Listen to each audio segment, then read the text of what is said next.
The following program was produced by an independent community producer.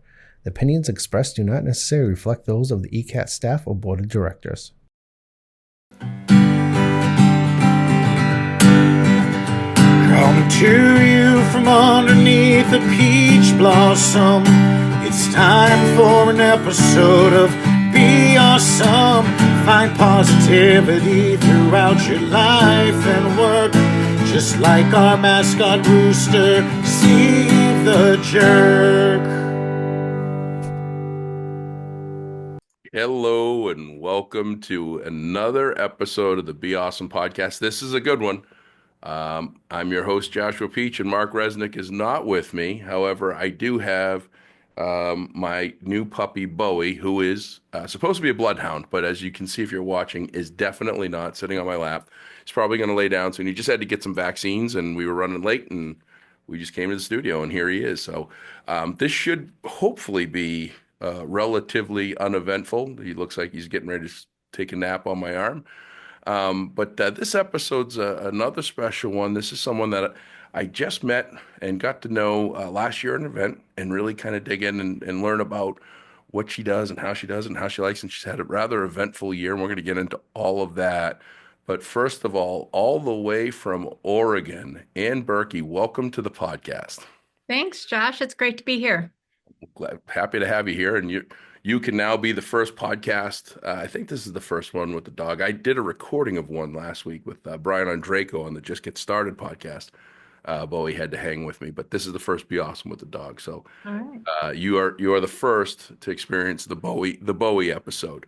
Well, he's very cute and looks very sweet. He looks like he wants to hide, maybe. and I can't help but notice just every once in a while you move your head just the right way, and there's a BeAuSm sticker there on your board. So thanks for. Oh, yes. Yep. Yep, there it is, right there. Yep. And you see some shirts in the back that I give away for my special crew. Good, but you still got some left. That's good. Yeah. So let's get into it. Tell us a little bit about who is Ann Birky. Well, I am from Bend, Oregon. So this is where I currently live. We're right in the middle of the state in the Cascade Mountains. It's really beautiful here, and I work for the Bend La Pine Schools. We're the 5th largest school district in the state of Oregon, and I'm a facilities support supervisor here in the maintenance department. I've worked for the district for 18 years. Started as an assistant purchaser, and now I'm in the maintenance department where I've been for the last 16 years, and so I help manage all of the facility use. I pay all of our utilities for the district. We have 33 schools, and we have about 3.2 million square feet. So we have a crew of 40 maintenance men and women, and just really enjoy my job. I get the opportunity to go to conferences and meet with my peers. And as you mentioned, I got to go to the NSPMA in Nashville last year, and now I have a much bigger circle of friends after being in NSPMA, and I'm looking forward to it again this year. Yeah, so. April in Washington, D.C. And you're also the president of the Oregon School Facility Manager Association. President-elect. President-elect, I'm sorry. I will be in April. Yeah, I'm jumping the gun. So, well, that's great. And what do you do for fun? Oh gosh, we have an RV, so we do a lot of camping. I love my dog. We're unfortunately down to one Great Pyrenees. We lost our rescue boy Rex back in August, but have a real passion for the livestock guardians, and was in rescue for quite a few years. Started a rescue back in 2020 called Great BeAuSm Paws, and just have a real heart for the animals. Love to cook, and just spend time with my husband. We're empty nesters, so nice. We get to come and go as we want. Yeah. Well, when you said about getting another dog, Bowie started getting up. He was just about asleep. Oh, there he goes. He's like, you say, get another dog. He's like, I'll go over there. You got a pretty Code good. word. I'll try not to say like He's got treat a good. or He's got a good ear, and he gets excited when somebody else says, "I want to get a dog." He's like, Maybe I'll go check out their place." Uh, yeah. so that's all great. Now, all good stuff that you're doing and that you've done, and you're a public servant and dedicated. Now, you know how I love people in your profession. Something that I'm always curious is um, what's it like being, for lack of a better word, one of the few females in leadership and facility management in public schools. And is that the case in Oregon? I don't have I'm going out to Oregon, as you know, in April, but Mhm. typically around the country, it's a pretty few and far between. Yeah. I started in the timber industry, so I was a buyer for a particle board plant for Willamette Industries. That was prior to Weyerhaeuser buying out Willamette Industries.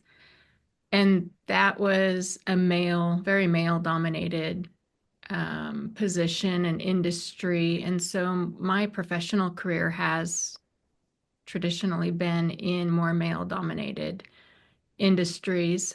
I enjoy it. I grew up with two older brothers, so I was pretty tough.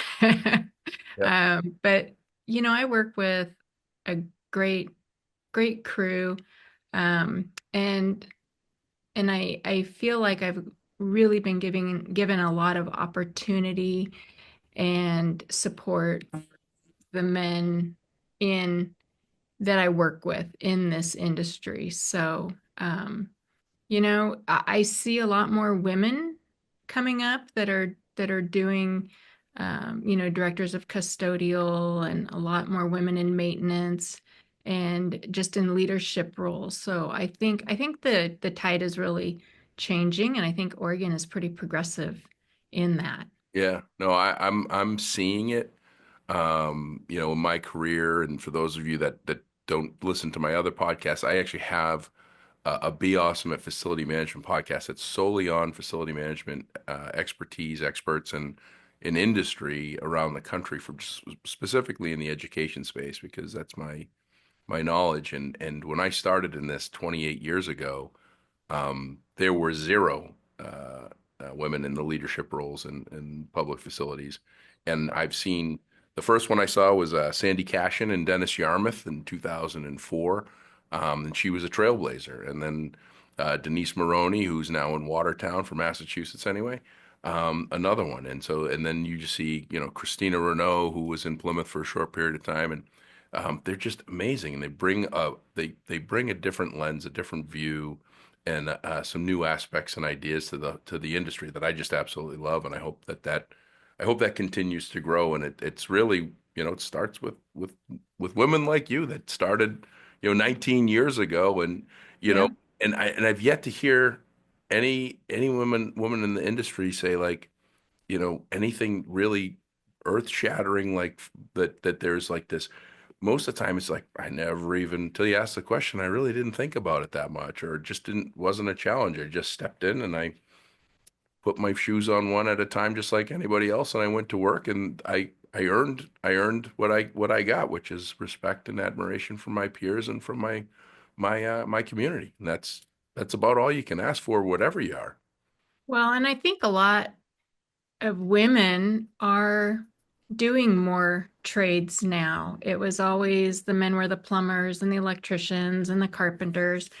And it's not because we don't want to hire women into the maintenance department. It's because we just don't get them applying for the positions. And we just actually hired two women, one into our carpentry department and one into our outside services department. And they're amazing. They've been in the construction industry and they just are doing amazing work. And we have a summer mow crew, and traditionally we have quite a few students that want summer work, and so we have young women that are applying and out there on the big mowers and driving trucks and pulling trailers and equipment, and that is exciting to see. And I think that with all of the CTE programs in the high schools, we're going to see a lot more women in the trades and doing the the trades that were traditionally more male dominated. So, and I think, when I was in Nashville, I saw a lot of women Hmm. in that were at the conference in leadership positions, and so I think it is changing. Absolutely. It's changing so much that at that event, so I've known that association for 28 years. It's been around for almost 50, and it was amazing because last year was a turning point because they typically have a wives, like I think they called it a wives program, which is that there would be like a field trip to someplace or to do something. And last year was the first time that I saw husbands going on the field trips, which Yeah, was and you may see mine this yeah, year. yeah, yeah, yeah, exactly. And So I told him he yeah, could go yeah, you gotta go. on a field trip with the wives. Yeah, yeah. I mean, let's look at the numbers game over there. Oh my God, it's the role reversal happening here. So, Hmm.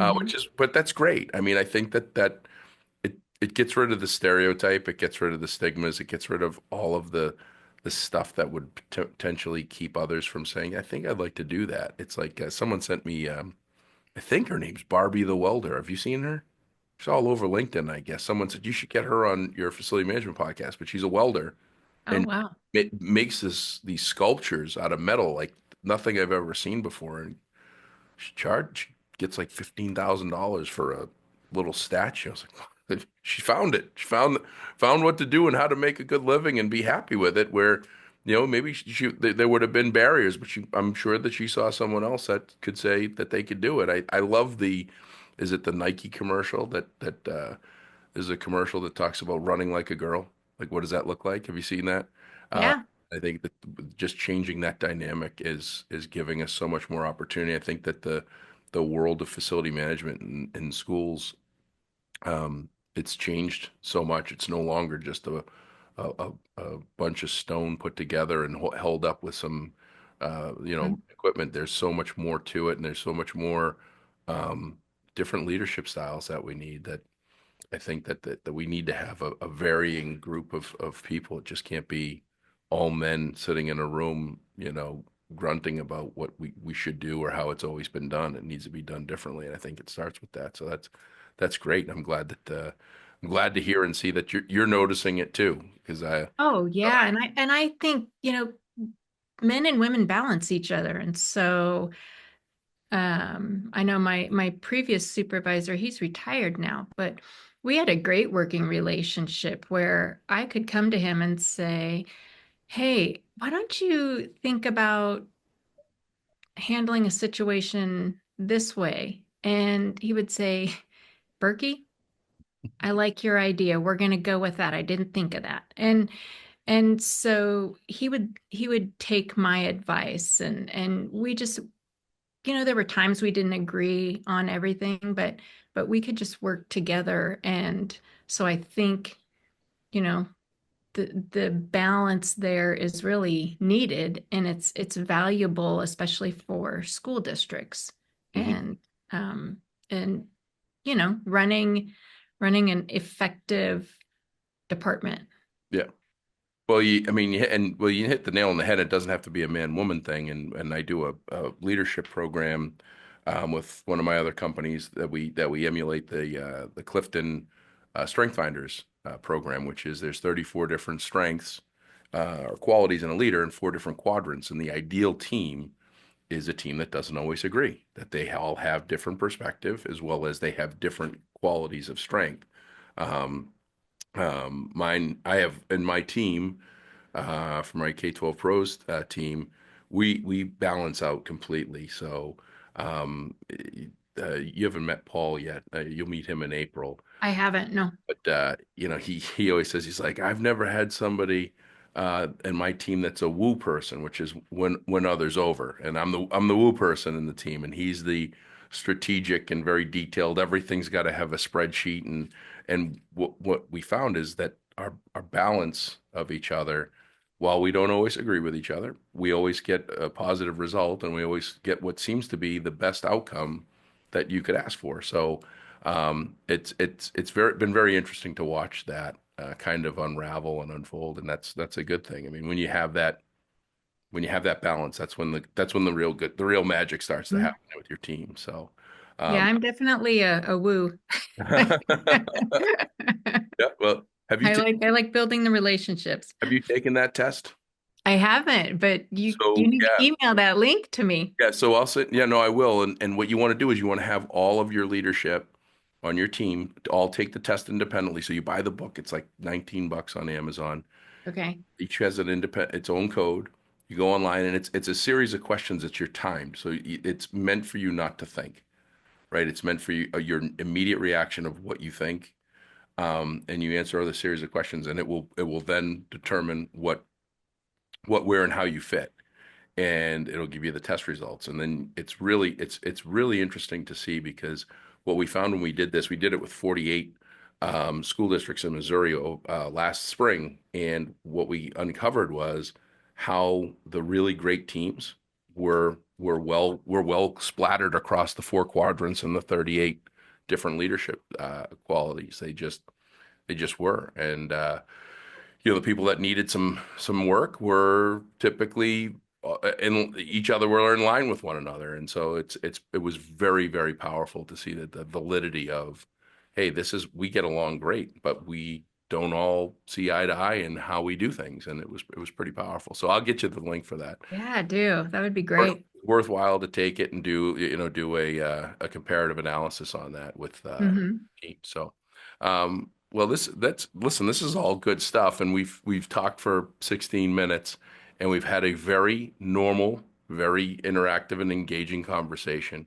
We didn't have a conversation in my brain of stereotyping of someone that had a severe stroke just a year ago. Hmm. Less than a year ago, Yeah. April 12th. So, so walk me through. See, here's the things that I don't think many people, myself included, I think I've gone through I've not gone through what you've gone through, but I've learned what you've gone through and tried to understand it. But I think the majority of the world thinks that when you have a stroke, it's almost like a death sentence. Like you're going to have all sorts of problems. You're going to be paralyzed. You're going to have all these things happen. Walk me through April 12th and then, what that was like and maybe give symptoms of things that people should think about. And here's a question I didn't ask you. I don't think I've ever asked you, but, back to the men and women thing. Up until you were really the first person that I've talked to that survived a stroke that's a woman. Is it like more like with heart attacks, men typically get a heart attack and die. The significance is like 80% more likely if you're a man. Yeah, this, I don't know the exact statistic, but it's a pretty high statistic for women. Mhm. And I it was crazy because I'm one of the healthiest people you'll ever meet. And I woke up with a headache on April 12th behind my right eye, and which is odd. But I thought I'm still going to go work out at lunchtime. It was a half-hour workout, kind of an intensive workout. So I went and did my half-hour workout, and my left side just felt like kind of tingly and weak. And I drove back to work, and I thought, oh, I just need to eat something. And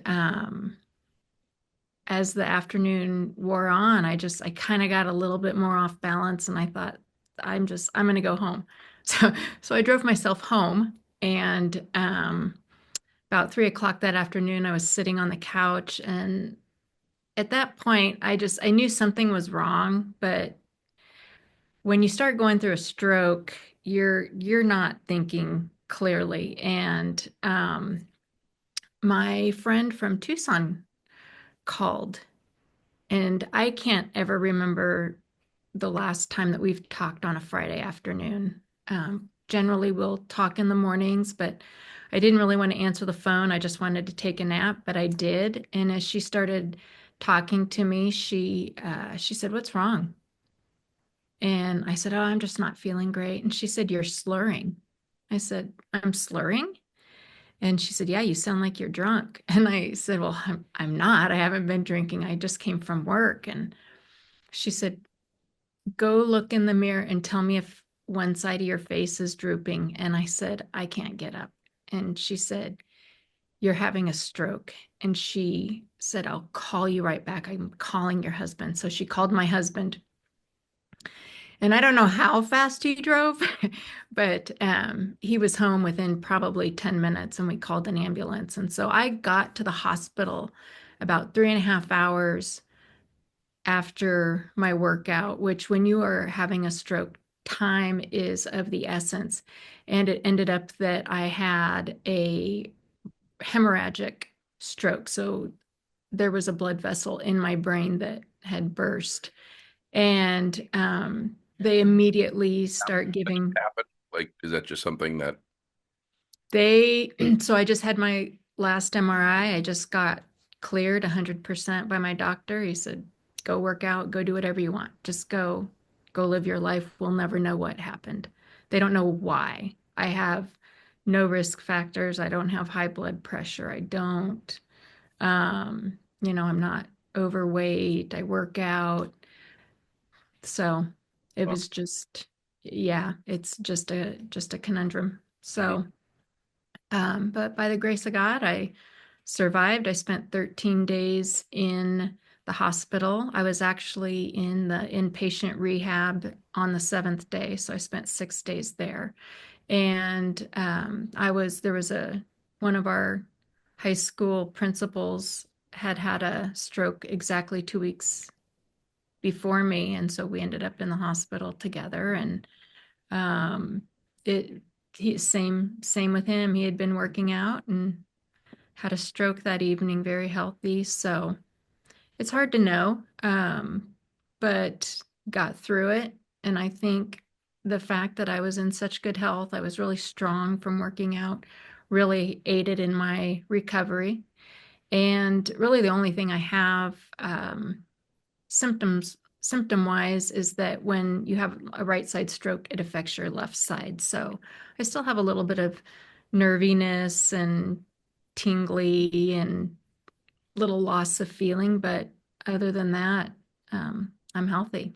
So See, that's amazing. I get the call that this had happened. Obviously, we've got some mutual friend, Sean Melendi, and I think he was the first person that found out and had called me, and he said, Ann Birky had a stroke and it's serious, and she's in the hospital, and she's going to be there a while, and I immediately was like, wow, this is serious, and you know didn't know what to think, and then it was like within 30 days you were home, and I was having like a conversation with you, like nothing happened, and I was just blown away by that. That just the how you recovered and how you've persevered, and I think that was, I'm sure that your health before it obviously helped, but your determination, your drive, and your resilience to get better was part of it too.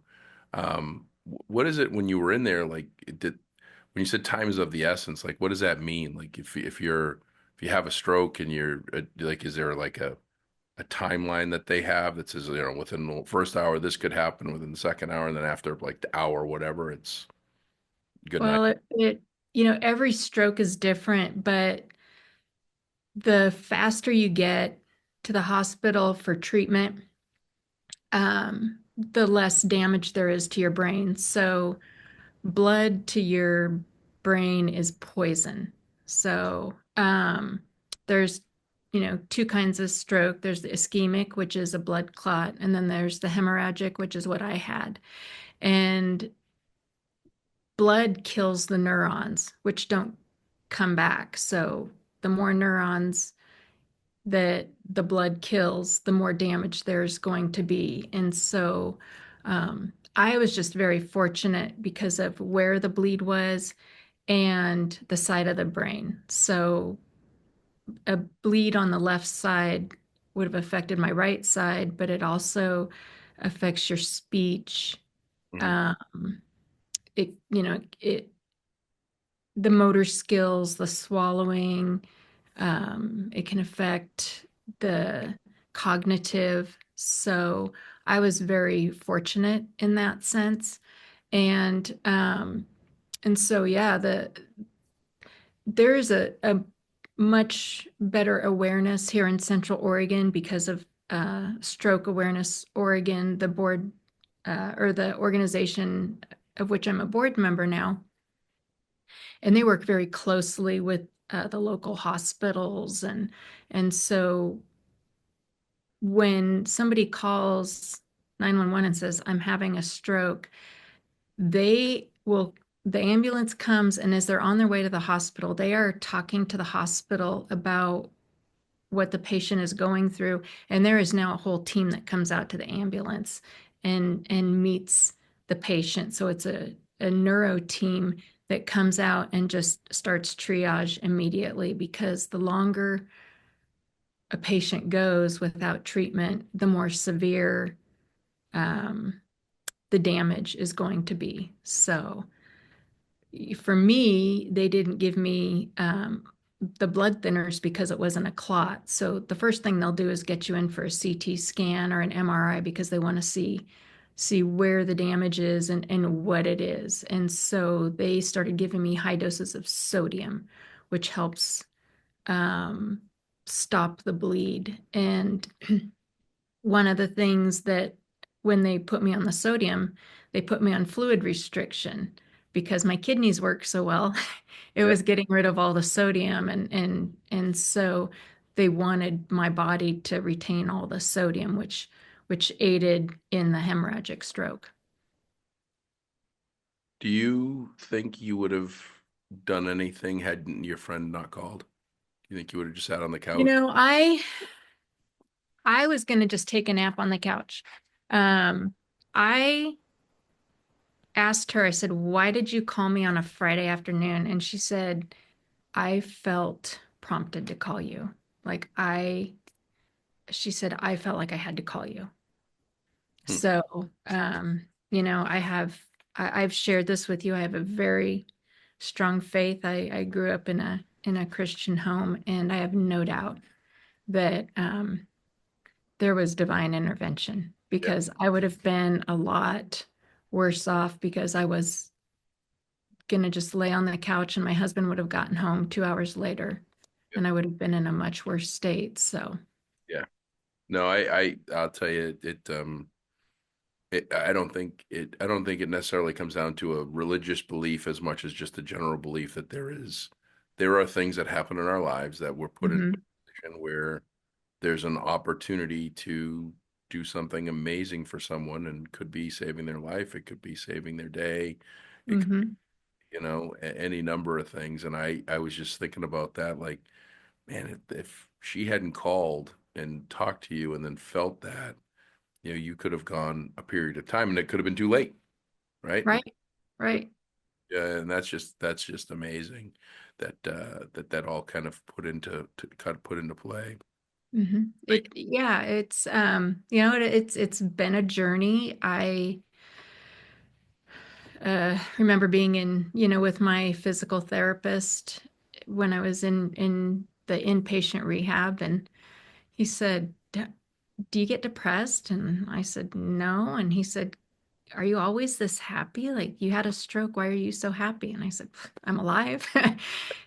And, you know, a major medical puts life into perspective very, very quickly. And I was fortunate. I had so many people coming to see me and rallying around me. I have just an amazing support group, and that makes a huge difference. And, you know, nights in the hospital, that's when it gets loneliest, because it's dark and there's nobody there. And so you do a lot of thinking and contemplating. And I just thought, okay, well, it is what it is. I've had a stroke. So what am I going to do? How am I, you know, what's the purpose of this? So I just look at it as it's part of my journey. It's part of my story. And if I can help other people who have been in a similar situation, then, you know, I'll use my experience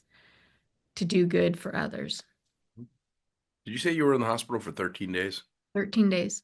What a lucky number. Well, on the 13th day, I told my husband, I said, get me out of here. Get me out of here. I mean, I got to rehab, and the first day I walked a half a mile. And so he called the doctor and he said, listen, she's met all the milestones. She's exhausted. She wants to go home. And of course, they don't want to send you home too soon. Yeah. But I said, I want to go home. And my recovery went super fast by the time I got home. Yeah. But yeah, I was so determined. I was going to meet every milestone as soon as I could because I wanted to get out of that hospital. Yeah. And I was hungry. Yeah. Which is a great segue. Good food.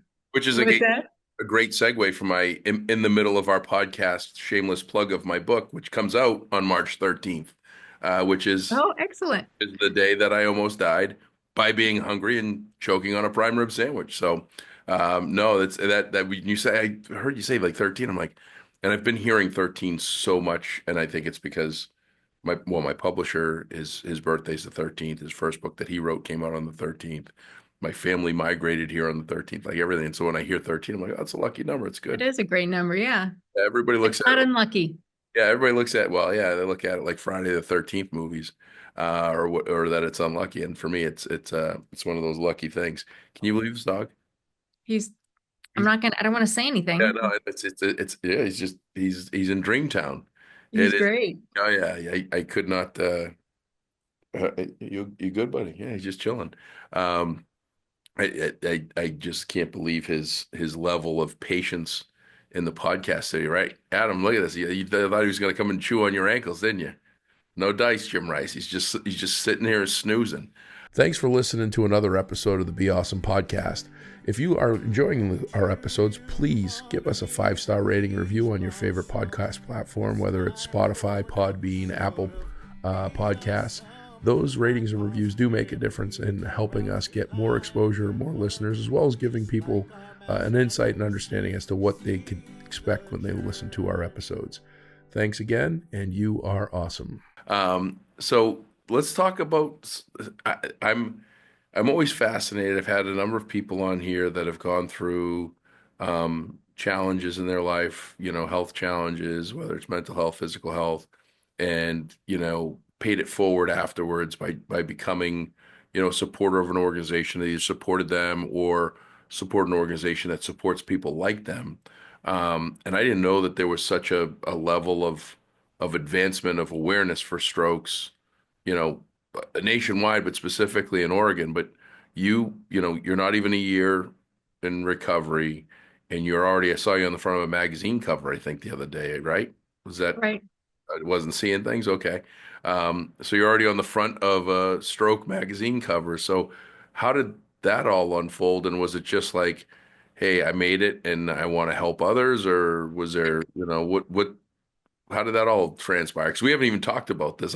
I know it's a crazy sent me a story, note, Josh. sent me a note that I'm on the board, and then all of a sudden I'm seeing on the front of magazine covers. I'm like, whoa, wait a second, famous. So I don't know if it was, the good Lord was preparing me for the stroke, but several weeks before, so like right around the first part of March, a lady named Carol Stiles, who's the executive director of Stroke Awareness Oregon, called me. And in my position, I manage facility use for our district. So she was looking for an auditorium venue because they were having a big fundraiser, and Randy and Mary Travis were coming, and it was going to be at the beginning of May. And so I worked for about a week just trying to align the stars and see if we could facilitate her request. And I called her back. It was a few weeks later, and I called her back and said, "Hey, I finally found an auditorium in our school district that will work for your event." And she said, "Oh, I was going to call you because we had to make a decision. So we're going to do it at another venue, but thank you, and we'll keep you in mind." Well, 2 weeks later, I'm in the hospital, and I send Carol Stiles an email and say, "You will never guess where I am. I've had a stroke." And after I got out of the hospital, we got connected, and we've become great friends. But in October, she asked me to join the board of Stroke Awareness Oregon. And I had started going to the in-person support groups, had met Lanae Hunter, the amazing woman who is the founder of Stroke Awareness Oregon, and some of the other volunteers, and the principal that had a stroke 2 weeks before me. He comes to the meetings. I saw him at PT this week, and we're going to do an event at Crater Lake, and it's called Ride the Rim, and it happens in September. And there's 2 weekends where Crater Lake closes the rim ride around the lake to cars.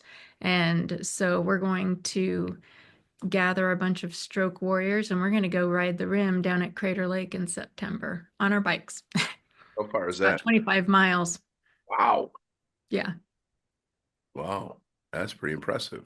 Okay, but my bike is electric. I do have a throttle. Oh, all So there right. may be Now a little bit of cheating, count me in if that's but allowed. there's some big I want- uphills. So yeah, it's been great. I have made a lot of friends. I've met new people. I've gotten to share my story, and they did a 28-page magazine, and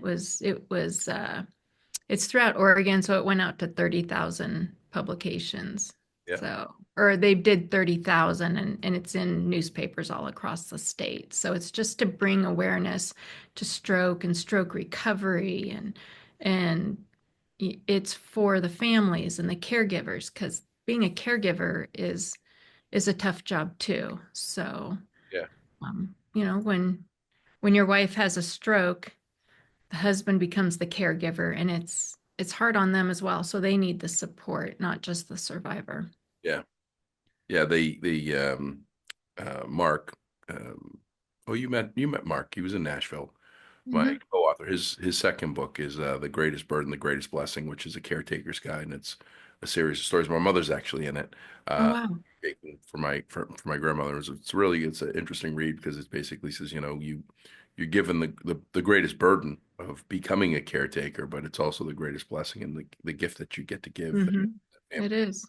So, um, And there's life after stroke. I know people that they're, they're a year in and still not as mobile as I am, but getting on a plane and taking trips to Arizona, and, the life may look different, mhm. but you can still live life. Yeah. So, And how does it look different? Like, for me, I would say that, like, so my near death experiences, first of all, were both due to the two definite close ones were both due to stupidity, the getting electrocuted and the prime rib sandwich. In you realize the fragility of life. And in mhm. my cases, I also realize the level of stupidity that I have, and I need to curb that a little bit and slow down in my eating, and realize that wood's not a conduit of electricity unless it's saturated in water type of stuff. But you had something that's a condition. I don't know what else to call it, that many others have. Like, what is that?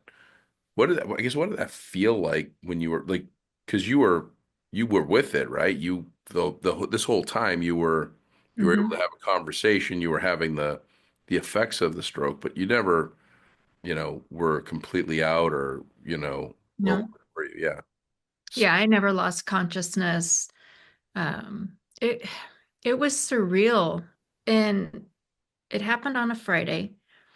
And that next morning, I asked my husband, I said, listen, I've got my OFSMA conference next week. And that's, and I was like, well, I'm going to be the president-elect next year. Yeah. OFSMA, I got to get to OFSMA on Tuesday. Like, when am I going to get out of the hospital? And he said, I don't think you understand how serious this is. Yeah. And I think it was just, people that are 85 years old have a stroke, not a young, healthy 53-year-old woman. And so it was just trying to come to terms with, man, I had a stroke, really? And I never I don't think I really ever felt like I was just debilitated. I was just determined to Mhm. get up and move. And, I did lose a lot of the feeling in my left side, and I couldn't feel my arm, and the leg was really weak. But it's different for everybody, um, and I just I don't. There are times where I've thought, when I go to these support groups and some of the people are still so debilitated, and I don't want to feel afraid to tell my story because my recovery was so good.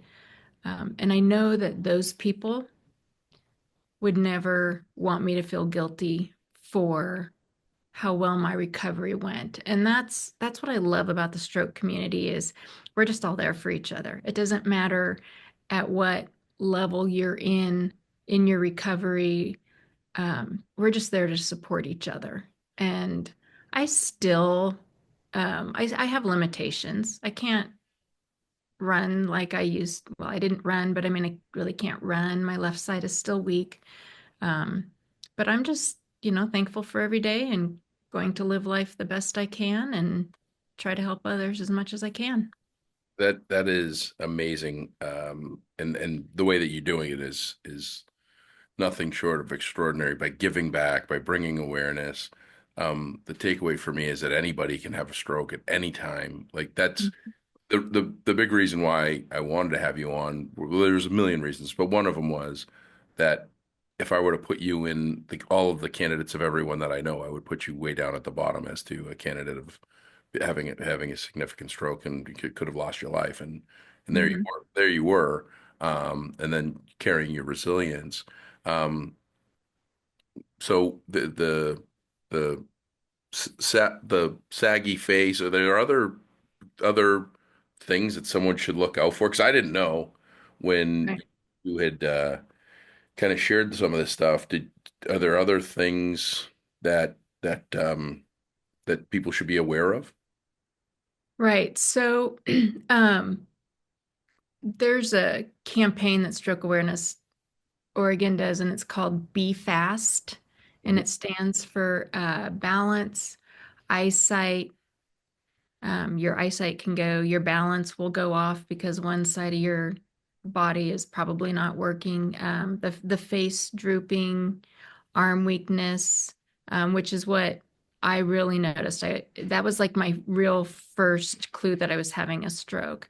And then the speech, and time is of the essence. So yes, you're gonna notice, the slurred speech, the weakness, your face drooping, maybe your eyesight, you're not able to see as well. So there are there are signs, definitely. Okay. Well, and they can get they can get more information from you at the Stroke Awareness Oregon. Is that, I mean, that's a universal. It could be someone in Massachusetts learning from. How do they find that? There are organizations all across the country, but Is it every state has a stroke awareness group? no, no. There I don't know if every state has one. I know there's different organizations in some states, but strokeawarenessoregon.org is a website where people can go and find resources and look at information and see the Be Fast campaign that tells them more about that. So it's I would have I never even thought about stroke. Yeah. And then I got thrown into that world. So you don't really think about it until it Yeah. happens. Yeah. No, it's amazing, and I'm going to put that Be Fast in the show notes to make sure that people know what to look for, as well as the Oregon Stroke Group that you're part of. Yeah, I'll send you some cards. I'll send you Yeah. some Be Fast cards. You can give them to Oh, your that'd friends. be great. Like you said, I didn't know anything Hmm. up until you. Everyone that I've ever heard had a stroke were people that were older and candidates for other health things, and that's why this was important for me, was to try to give people awareness and let people know how awesome you are and the work that you do and the work that you've done up to now, and that you're just getting started because you've got Yeah, and second, my second. neurologist, he told me, he said, I've seen a tremendous increase since 2020 in 18 to 55-year-olds Yeah. having strokes. So the magazine cover that we did, it was myself, and then the gentleman was the administrator, the other Ben Lapine Schools Mhm. employee, and then the gal Alicia, she was in her late 20s when she had her stroke, and the title was "It Can Happen to Anyone," and it is happening to people that are younger, but there's just more awareness now, and so we're helping more people because there wasn't the resources, and now there are a lot more resources. That's awesome. Well, thank you for all that you're doing. Thank you for your friendship, first and foremost. Oh, thanks. Yeah. I was actually in July when you called me, I was actually at Peach Beach RV Park, and I looked at my phone and I looked at my husband. I said, "Hey, Josh Peach is calling." There's a sign for you. Yeah. Yeah. No, it really, it's been my journey of adding great people in my life is something that I'm just amazed by it, because it just seems like I keep meeting great people. I'm like, wow, these just so lucky to have these people in my life, and you're one of them. And I look forward to my trip in Oregon in April. Yeah, it's going to be great. It's going to be awesome. And President-elect, we're not going to let you down, and we're going to get out there and deliver a keynote to your group. Yeah. Exciting. So, Oh, there's Joe. Say hi to Joe. hey, Joe, Joe's getting work done. So, but no, this is awesome, and thank you for taking some time coming on and allowing me to be a little bit late with the lethargic wonder here, Bowie. That's okay. Like, One thing about my year, I mentioned that we lost our dog Rex in August, and he was a severe medical foster that we rescued from a really bad situation, and he was our other Great Pyrenees, and he was that dog. yeah, Everybody has that dog. yeah. And the loss of Rex was tougher than dealing with my stroke. I'm not trying to minimize what people go through, but that was a tremendous loss, and it hit me harder than my stroke. These dogs do a number on you, and this guy very quickly has, and what I will close out with on this, before I thank you one last time, is Bowie came from MSPCA, ASPCA, whatever you want to call it. We have become shelter adoption parents. We had some pedigree dogs that we've had in our life, and they were great. But I'll tell you, there is something about rescues that it's a whole nother level of love that they have. I mean, it is. They and they know, we have, my other girl, Remington, she's 10 years old, and I know she misses Rex, but 2 rescues, and we'll rescue again. Yeah, well, I can't wait. Awesome. I can't wait, and you will do the next episode, and they can sit on your lap. So, no, this has been great. Thank you so much. You are awesome. And thanks, Josh. I appreciate the time and letting me tell my story, and it's always good seeing you and chatting with you. And I'm excited to get to DC and see you there, and have you come to the other side of the states. Sounds good. You keep fighting the good fight, and we will see you in 2 months. All right. Sounds great. Thanks, Josh. That will do it for us. Another episode here. The book is coming out on March 13th. It'll be 1 week to the day after we put this podcast out, because it's going to come out a week from now. And if you want to get that, you just go to BeAuSm.com and go to pre-order a book. So in the meantime, if you can be anything, be awesome. Have a great day, everybody. Come to you from underneath a peach blossom. It's time for an episode of BeAuSm. Find positivity throughout your life and work.